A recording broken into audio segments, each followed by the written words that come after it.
کیا ہے؟ آئیں احادیث کی روشنی میں، تفاسیر کی روشنی میں اس نقطے کو سمجھ لیں۔ مسلم شریف کتاب التوبہ، تفصیل سے حدیث نہیں بیان کروں گا، صرف یہ اللہ زینہ کا نقطہ ہی بیان کرنا چاہتا ہوں۔ 100 آدمیوں کا قاتل ولیوں کے شہر کی طرف چلا، راستے میں موت آ گئی۔ رحمت کے فرشتوں نے کہا یہ رحمت کا حقدار ہے، عذاب والوں نے کہا یہ عذاب کا حقدار ہے۔ اللہ نے فیصلے کے لیے ایک فرشتہ بھیجا، دونوں طرف سے زمین ناپ لو، اگر اس کا گھر قریب ہے تو عذاب کا مستحق، اگر ولیوں کا شہر قریب ہے تو رحمت کا مستحق۔ اب ایک فرشتہ آیا، اس نے دونوں فرشتوں کو، رحمت والوں کو بھی عذاب والوں کو بھی کہا زمین ناپو۔ کس کا قرب ناپ رہے ہیں؟ اللہ کا قرب یا ولیوں کا قرب؟ بڑی آپ کی توجہ چاہوں گا۔ آج اس گناہگار کی مغفرت کا فیصلہ ٹھہرا تو کس کے قرب پہ ٹھہرا؟ کیا فرشتے یہ ناپ رہے ہیں کہ اللہ کے کتنا قریب ہے، یا یہ ناپ رہے ہیں کہ ولیوں کے شہر کے کتنا قریب ہے؟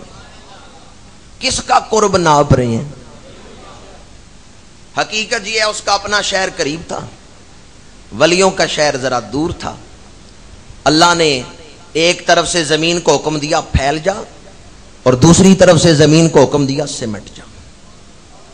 اور میرے اور آپ کیا کہا؟ امام الانبیاء فرماتے ہیں اللہ تعالیٰ نے اس کو بخش دیا۔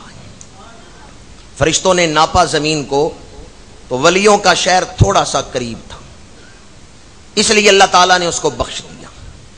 آپ مجھے بتائیں بخشنا کس نے ہے؟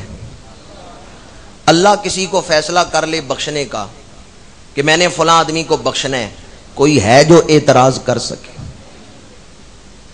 یا اللہ بخشنا تو نے ہے، تو زمین نپوائے بغیر ہی بخش دے، کون اعتراض کر سکتا ہے؟ یا اللہ بخشنا تو نے ہے، تو نے فرشتوں کو کس کام لگا دیا ہے؟ زمین ناپو، گھر کی طرف سے بھی، ولیوں کے شہر کی طرف سے بھی، اور پھر زمین کو پھیلنے اور سمٹنے کا حکم دے دیا۔ پروردگار بخشنا تو نے ہے، تو بلا حساب ہی بخش دے، کوئی اعتراض نہیں کر سکتا۔ اور اگر بخشنا تھا، زمین نپوالی تھی، بخش دیا تھا، تو یہ بات چھپی رہتی، اپنے نبی کی زبان سے یہ واقعہ بیان کروانے کی ضرورت کیا ہے؟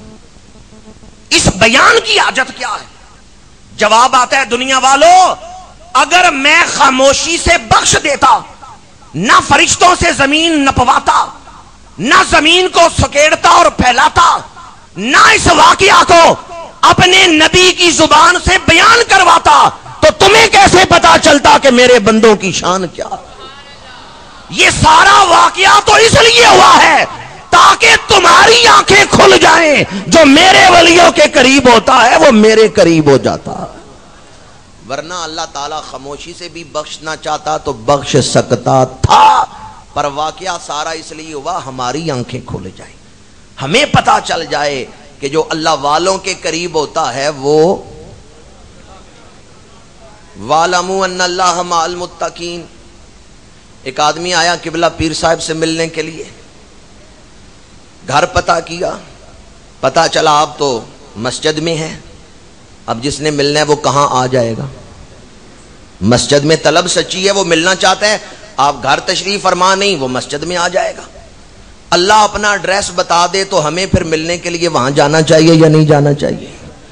اللہ فرما رہے ہیں وَاعْلَمُوا أَنَّ اللَّهَ مَعَ الْمُتَّقِينَ، اللہ متقین کے ساتھ ہے، ہم بھی ان کے ساتھ نہ ہو جائیں جن کے ساتھ اللہ ہے۔ بس یہ دعوت فکر ہے اہل سنت کی، آؤ ان کے ساتھ ہو جاؤ جن کے ساتھ اللہ ہے، آؤ ان کے قریب ہو جاؤ جن کو اللہ کا قرب حاصل ہے۔ وَاصْبِرْ نَفْسَكَ مَعَ الَّذِينَ، اپنا تعلق جوڑے رکھو ان لوگوں کے ساتھ۔ اور اللہ زینہ پر قرآن مجید سے ایک دلیل دے رہا ہوں، نماز میں آپ کھڑے ہیں، سورۃ فاتحہ پڑھ رہے ہیں، اہدنا الصراط المستقیم، یا اللہ سیدھے راستے پہ چلا، راستہ ان، یہاں بھی اللہ تک پہنچنا ہے تو راستہ لوگوں کا ہی ہے۔ صراط الذین، یا اللہ ان لوگوں کے راستے پہ چلا جن پر تو نے اپنا انعام نازل کیا ہے۔ اور انعام یافتہ کون ہے؟ انعم اللہ علیہم من النبیین والصدیقین والشہداء والصالحین۔ ابھی قبلہ مفتی صاحب بیان کر رہے تھے نبیوں کو بھی مانتے ہیں تو ہم، صدیقوں کو بھی مانتے ہیں تو ہم، شہیدوں کو بھی مانتے ہیں تو ہم، اور ولیوں کو بھی مانتے ہیں تو۔ پھر انعام یافتہ بندوں کے راستے پہ کون چل رہے ہیں؟ اہل سنت و جماعت۔ وَاصْبِرْ نَفْسَكَ، اپنا تعلق جوڑے رکھو ان لوگوں کے ساتھ۔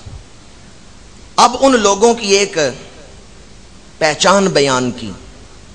مارکیٹ میں جب اچھا سودا بکتا ہے نا تو کئی لوگ بناوٹی سودا بھی بنا کے بیچتے ہیں اور اصلی والی قیمت لے لیتے ہیں۔ مارکیٹ میں 1 نمبر سودا ہے تو 2 نمبر بھی آ جاتا ہے۔ اللہ تعالیٰ نے نشانی بتا دی، میرے بندو دھوکے میں نہ رہنا، ان لوگوں کے ساتھ ہو جاؤ یدعون ربہم بالغداۃ والعشی، جو صبح و شام اپنے رب کا ذکر کرتے ہیں۔ آج کے دور کا المیہ یہ ہے کہ وہ آیتیں جو ولیوں کے بارے میں نازل ہوئی ہیں، وہ آیتیں جو بتوں کے بارے میں نازل ہوئی ہیں، لوگ ولیوں کے لیے پڑھ رہے ہیں، اور جو ولیوں کے لیے نازل ہوئی ہیں وہ بے عمل پیروں کے لیے پڑھ رہے ہیں۔ ہم دونوں کی تردید کرتے ہیں، دونوں کی مذمت کرتے ہیں۔ جو بتوں والی آیتیں ولیوں کے لیے پڑھیں، عبداللہ بن عباس فرماتے ہیں وہ بدترین مخلوق ہیں کہ جو بتوں والی آیتیں اہل اللہ کے لیے پڑھتے ہیں، اور وہ بھی بدترین مخلوق ہیں جو اللہ والوں کی آیتیں، جو اولیاء اللہ والی آیتیں بے عمل لوگوں کے لیے پڑھ دیتے ہیں۔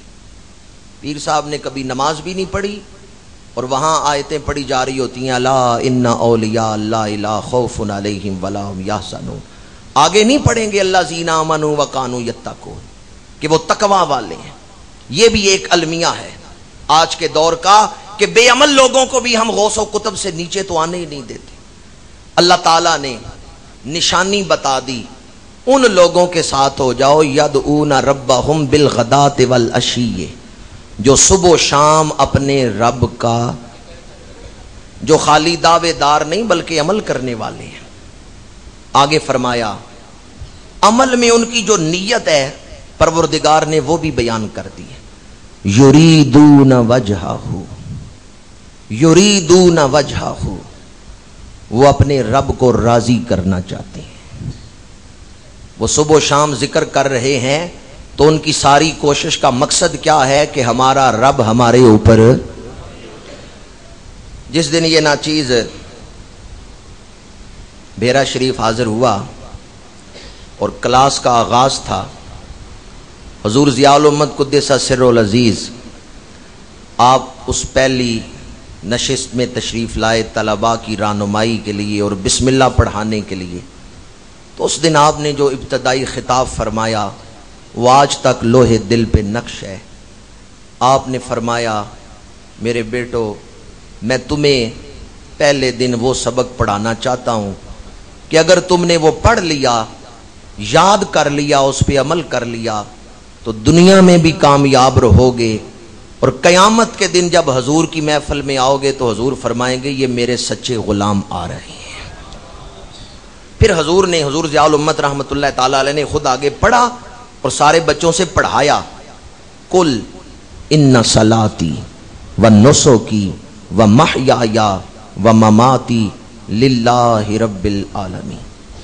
میں بڑی بھی کوشش کروں اور بڑے بھی لفظ جوڑوں اور اپنی تمام تر صلاحیتوں کو بروئے کار لاؤں تو اس منظر کو بیان نہیں کر سکتا کہ جب حضور ضیاء الامت روتے ہوئے یہ پڑھا رہے تھے تو یوں پتا چلتا تھا کہ دارالحدیث کے در و دیوار بھی رو رہے ہیں، ان کو بھی اخلاص سے وہ فیض مل رہا ہے جو حضور ضیاء الامت کے سینے میں ہے۔ سامنے بیٹھے ہوئے طلباء کو تو مل ہی رہا تھا، پر رکت کا یہ عالم تھا، پتا چلتا تھا کہ اس مرد کامل کے سینے میں جو اخلاص ہے اس کا فیض ان دیواروں کو بھی مل رہا ہے۔ آپ خود آگے پڑھا رہے تھے اور پورا حال جو طلباء سے بھرا ہوا تھا وہ سارے پڑھ رہے تھے، قل ان صلاتی ونسکی ومحیای ومماتی للہ رب العالمین۔ ہم ان پیروں کو ماننے والے ہیں جن کی زندگی کا ایک ایک لمحہ گزرا ہے تو اللہ کی رضا کے لیے گزرا ہے۔ حضور ضیاء الامت قدس سرہ العزیز جب آپ آپریشن کے لیے لاہور تشریف لائے تو اس وقت بھی آپ نے جو آخری بیان دیا، جو آخری تحریر لکھی وہ یہی تھی کہ میں اپنی زندگی سے مطمئن ہوں،